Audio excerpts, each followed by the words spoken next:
वो नागपुर के पास भंडारा लोकसभा क्षेत्र है। आपको सबको ध्यान नहीं होगा कि डॉक्टर भीमराव अंबेडकर किसी राजनीतिक पार्टी की व्यक्ति नहीं थे। खड़े होकर के कार्यक्रम को संचालित करने में थोड़ी सी हमारे विशिष्ट अतिथि के रूप में उप निदेशक राष्ट्रीय सूचना केंद्र तुझे प्रणाम करता हूँ। तेरी अमर गाथा का गुणगान करता हूँ। हे मानवता के पुजारी तुझे प्रणाम करता हूँ। इससे हुआ भारत का आगम रोशन तेरी हस्ती तेरे वजूद के अध्यक्ष गोपाल राम शर्मा जी का जोरदार तालियों से शुरुआत हम इस कार्यक्रम की शुरुआत कर रहे हैं। गोपाल राम शर्मा जी साहब की मूर्ति पर माल्यार्पण किया जा रहा है। हेलो दोस्तों, नमस्कार। मैं गणेश कांडपाल उत्तराखंड के पिथौरागढ़ जिले से जाग उठा उत्तराखंड ब्लॉक में आपका हार्दिक स्वागत और अभिनंदन करता हूं। दोस्तों, आज है डॉक्टर अंबेडकर जयंती। आपको सीधे ले चलता हूं अंबेडकर पार्क में। यहां एक सभा का भव्य आयोजन किया जा रहा है। आप बने रहना ब्लॉग में। ब्लॉग अच्छा लगे तो लाइक, सब्सक्राइब, शेयर अवश्य करना। धन्यवाद। BR गोले जी को आमंत्रित करते हैं हम मंच पर माल्यार्पण के लिए। और यहाँ पर उपस्थित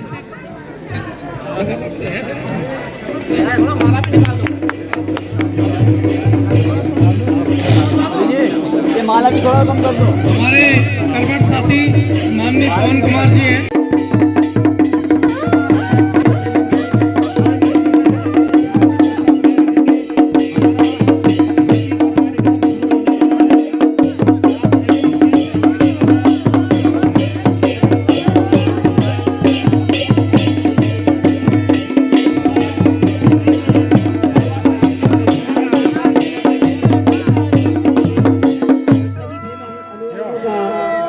करता हूँ और यह माल्यार्पण कार्यक्रम समापन करता हूँ कि इसके बाद हम दो पंक्तियों में पंक्तिबद्ध होकर के रामलीला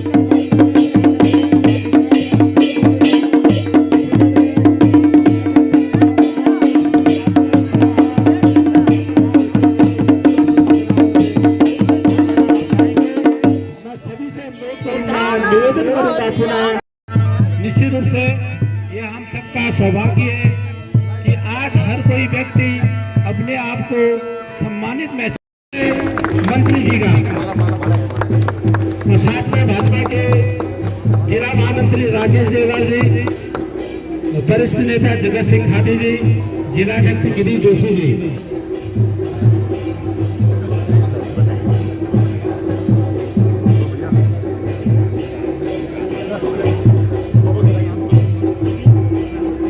साथियों हमारे बीच भारत सरकार के राज्य मंत्री सम्मानित अजय टंडा जी उपस्थित हुए हैं। मैं आपसे अनुरोध करूंगा अजय टंडा जी से बाबा साहब की मूर्ति पर माल्यार्पण का जोरदार तालियों से स्वागत करेंगे।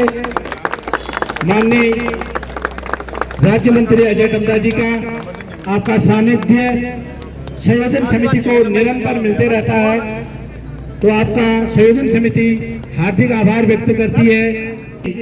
बाबा साहब की मूर्ति पर माल्यार्पण कर जोरदार तालियां एक बार।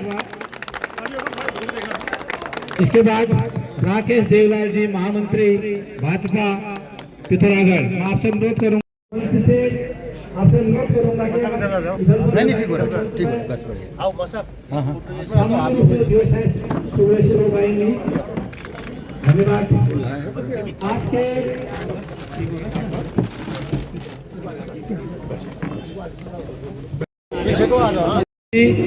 हमारे क्षेत्र के सांसद हैं और हम अपने आप को सौभाग्यशाली समझते हैं कि वो हमारे बीच आए हैं।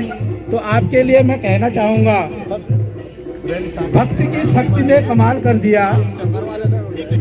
रास्ते गुलाल कर दिया, रास्ते की धूल को गुलाल कर दिया। दिल से नमन है आपके आगमन को, दिल से नमन है आपके आगमन को। आपने हमारे आंगन को मालामाल कर दिया, आपने हमारे आंगन को मालामाल कर दिया। महोदय, 2 वर्ष पूर्व मुझे अच्छी तरह याद है, मैं उसमें भी यहाँ पर संचालन कर रहा था। आप यहाँ पर आए थे, आपने बाबा साहब की भूमि पर एक सामुदायिक भवन के लिए हमने आपके आगे बात रखी थी, आपने उस पर भी सहमति व्यक्त करी है। और हम आपसे अनुरोध करते हैं, बनाया उस स्थान को भव्य और दिव्य भी बनाया गया है। ऐसे स्थान में जाने के साथ साथ मैं वो सौभाग्यवान व्यक्ति भी हूं कि जो इंदू मिल है मुंबई की, मैं टेक्सटाइल मंत्री था, बल्कि मैं अपने यहाँ दुर्गम क्षेत्र के दौरे में था, तो उस समय लगभग 1100 करोड़ रुपए की वो जगह जो मुंबई में इंदू मिल है, जहां परिनिर्वाण हुआ, जहां अंतिम उनको श्रद्धांजलि देने का काम डॉक्टर भीमराव अंबेडकर को किया, ऐसे स्थान को महाराष्ट्र सरकार के साथ साथ भारत सरकार के सहयोग से उसे दिव्य और भव्य बनाने के लिए किया। क्योंकि वो जमीन इंदू मिल की थी और सौभाग्य से मैं टेक्सटाइल मंत्री था और मुझे उस फाइल में साइन करने का मौका मिला, जिसमें कि हमने डॉक्टर भीमराव अंबेडकर जी को समर्पित। मुझे आज भी याद है कि मुझे पीएमओ से फोन आया था कि आप कहाँ हैं, ये फाइन को अर्जेंट करना है। और स्मृति ईरानी जी ने बोला, अजय भाई, हम इसको एक प्रॉपर चैनल चाहते हैं, आप जल्दी से जल्दी पहुंचो। और मैं जल्दी से जल्दी पहुंचकर मैंने उस कार्य को करने का मेरे को वो मौका मिला। और उस मौके को अगर आप किसी ने दिया है तो मुझे अल्मोड़ा, पिथौरागढ़, बागेश्वर की जनता ने दिया, जिस मौके को मैंने कर दिया। भाइयों बहनों, मैं इतना जरूर जानता हूं कि भारतवर्ष में अभी तक कोई भी ऐसा व्यक्ति पैदा नहीं हुआ, और मुझे लगता है कि ना कभी पैदा होगा, कि जितने प्रकार के ज्ञान के भंडार के रूप में और जितनी डिग्रियां डॉक्टर भीमराव अंबेडकर जी ने अर्जित की थी, उतनी डिग्रियां और उतना अर्जन कोई नहीं कर सकता। और मैं समझता हूं कि जिस कठिनाई में उन्होंने पढ़ाई लिखाई की, जिन जिन चीजों को उन्होंने सहन करके किया, ऐसा व्यक्तित्व मैं समझता हूं वो हमारे इस भारत के लिए, मेरे लिए ही नहीं, मेरे समाज के लिए ही नहीं, आज पूरे देश की बहनों को, माताओं को इस देश में अपना मताधिकार दे करके अपनी सरकार बनाने के लोकतंत्र की बेला में उनको भी अगर किसी ने मत देने का अधिकार दिया, चाहे किसी भी जाति की है, किसी भी धर्म की है, उन महिलाओं के सम्मान को पूरे देश के आधी आबादी को किसी ने किया तो डॉक्टर भीमराव अम्बेडकर। मैं डॉक्टर भीमराव अम्बेडकर के उस स्थान में भी गया जहां से उन्होंने पहली बार चुनाव लड़ा। वो नागपुर के पास भंडारा लोकसभा क्षेत्र है। आपको सबको ध्यान नहीं होगा कि डॉक्टर भीमराव अंबेडकर किसी राजनीतिक पार्टी के व्यक्ति नहीं थे। उन्होंने स्वयं की अपनी रिपब्लिकन पार्टी से चुनाव लड़ा और भंडारा में उनके खिलाफ सबसे पहले अगर किसी ने चुनाव, जबकि उनके खिलाफ कोई चुनाव नहीं लड़ना चाहता, पूरे देश के लोग कहते थे कि डॉक्टर भीमराव अंबेडकर जैसे व्यक्ति के सामने कोई खड़ा कैसे हो सकता है। मगर उस समय कांग्रेस ने वानखेड़ा नाम के एक व्यक्ति को उनके खिलाफ चुनाव लड़ा दिया। चुनाव नहीं लड़ा है, आप ये इतिहास उतार के देखिए जो मैं बोल रहा हूं। डॉक्टर भीमराव अंबेडकर जी के खिलाफ प्रचार भी किया, और खिलाफ प्रचार भी नहीं किया। उस टाइम पोस्टल बैलेट होते थे, 17,000 वोटों से बैलेट कर दिए गए वोट, नहीं तो डॉक्टर भीमराव अंबेडकर वहां से चुनाव जीत गए थे। मगर ये जानबूझ करके चुनाव हराया गया है, और ये बात को मैं सच कह रहा हूं आपके सामने, क्योंकि मैं उस पर अध्ययन कर रहा हूं।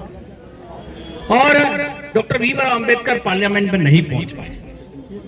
दुर्भाग्य से उस क्षेत्र के भंडारा लोकसभा क्षेत्र के जो सांसद थे वो काफी आयु के थे, और 1.5-2 साल बाद उनका देहांत हो गया।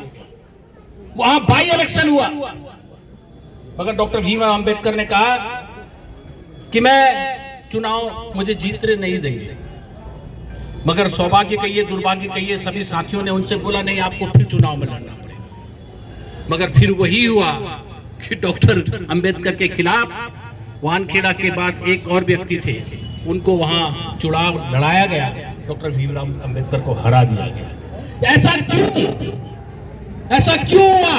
ये हम सबके लिए एक क्वेश्चन है। सिर्फ इसलिए हुआ है कि उस समय के हीरे के रूप में संसद में डॉक्टर भीमराव अंबेडकर पहुंच जाते तो देश का प्रधानमंत्री भी उनके सामने कोई वजूद नहीं रखता था। जितने भी सांसद चुन के जाते वो ये कहते कि आपने संविधान की रचना बनाने में संविधान का ज्ञान आपके पास है, अगर मैं ये काम करता हूं तो मैं मेरे संसदीय क्षेत्र के अंदर ये कानून व्यवस्था और ये प्रकार की होनी चाहिए, तब वो प्रधानमंत्री से नहीं पूछते, वो डॉक्टर भीमराव अंबेडकर से पूछते। उस समय के प्रधानमंत्री का कद कम हो जाता था, छोटा हो जाता था, इसलिए वो चुनाव में उसको जीतने नहीं देनी थी। बाद में वो पश्चिम बंगाल से चुनाव जीत के गए। और उसके बाद भी आपको बताऊं फिर क्या हुआ कि पश्चिम बंगाल के जिस भूभाग से गए, जब पाकिस्तान का बंटवारा होकर के जब वो भाग जाने वाला था, आधी लोकसभा क्षेत्र दूसरे देश को दे दी गई, जिससे उनका प्रतिनिधित्व कम हो जाएगा। भाइयों बहनों, बहुत कितना सहन करते हैं।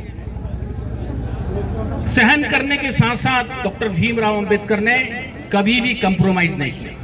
3-3 दिन की बहस, 6-6 दिन की बहस पार्लियामेंट के अंदर, राज्यसभा के अंदर करने के साथ ऐसे व्यक्तित्व जिन्होंने अपने से कभी समझौता नहीं किया। आज भले ही ये कुछ भी कहे, आज ये जितनी भी स्थापना हुई है, चाहे रिजर्व बैंक की स्थापना है, इस देश की आर्थिक व्यवस्था है, चाहे यहाँ की एग्रोनॉमी है, एग्रीकल्चर है, चाहे इस देश के अंदर की अर्थव्यवस्था के साथ साथ इस देश का श्रम कानून, इस देश की महिलाओं का कानून, इस देश के अंदर पानी नदी जोड़ने का कानून, इस देश के अंदर की सभी व्यवस्थाओं को अगर किसी ने रचने बसने का काम किया, जिसमें आज पूरा देश चल रहा है, वो सिर्फ डॉक्टर भीमराव अंबेडकर ने जो नीतियां बनाई थी, उन नीतियों के अनुसार। मैं सौभाग्यवान हूं, इनको भारत रत्न भी नहीं दिया गया। कितना मुश्किल से भारत रत्न उनको मिला, जबकि भारत रत्न किसी को भी उन्होंने दे दिया। धन्यवाद देंगे। इन्हीं शब्दों के साथ आज की माल्यार्पण का कार्यक्रम समाप्त होता है। जय भीम, जय भारत, जय संविधान।